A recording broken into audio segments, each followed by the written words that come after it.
মক্কার মাটিতে যদি এক টুকরো জান্নাতের সুবাস কেউ পেতে চায়, তবে তাকে অবশ্যই আসতে হবে এই জান্নাতুল মুআল্লায়।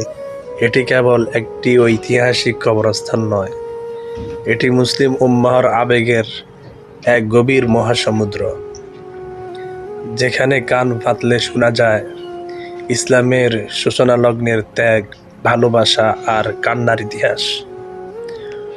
উম্মুল মুমিনিন হযরত খাদিজা রাদিয়াল্লাহু তাআলা আনহা এর চিরনিদ্রার স্থান। এই সেই পবিত্র ভূমি যেখানে শুয়ে আছেন ইসলামের প্রথম নারী, রাসূল সাল্লাল্লাহু আলাইহি সাল্লামের সুখ দুঃখের আজীবনের সঙ্গী হযরত খাদিজাতুল কুবরা রাদিয়াল্লাহু তাআলা আনহা।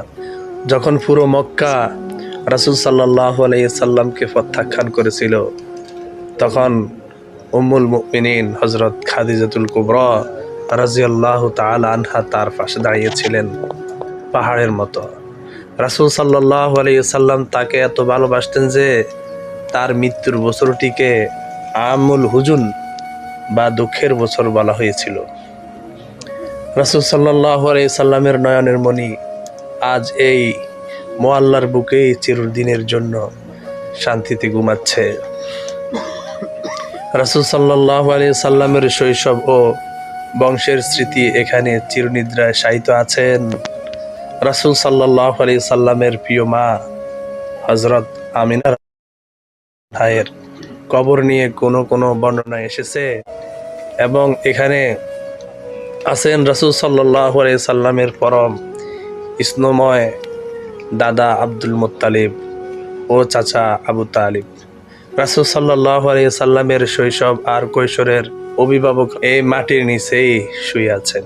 সাহাবা ও তাবিগণের পুণ্যভূমি, ইসলামের ইতিহাসের বহু বীর ত্যাগী সাহাবী এবং মক্কার আদিবাসিন্দাদের শেষ ঠিকানা এই জান্নাতুল মুআল্লায়। এই মাটির প্রতিটি ধূলিকণায় যেন মিশে আছে ইসলামের প্রথম যুগের ত্যাগ আর কান্নার ইতিহাস। যখন কোনো মুমিন কাবা শরীফের জিয়ারত শেষ করে এই ধূসর শান্ত কবরস্থানের সামনে এসে দাঁড়ায়, তখন এক অদ্ভুত নীরবতা তাকে গ্রাস করে।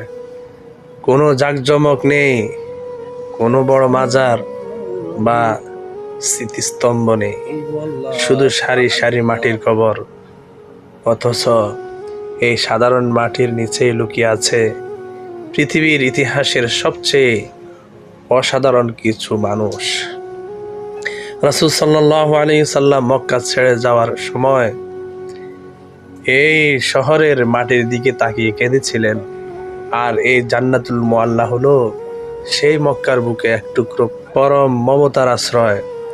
এখানে এলে মনে করিয়ে দেয় পৃথিবীর সব ঐশ্বর্য ক্ষণস্থায়ী, কিন্তু ইসলামের জন্য যারা নিজেদের উজাড় করে দিয়েছেন, তারা আজ কত শান্তিতে মক্কার এই পবিত্র কোলে ঘুমিয়ে আছেন। আল্লাহর দরবারে মুনাজাত, তিনি যেন এই মহান মানুষদের উসিলায় আমাদেরকেও ক্ষমা করেন এবং জান্নাতুল ফেরদাউসের মেহমান হিসাবে কবুল করেন। আমিন।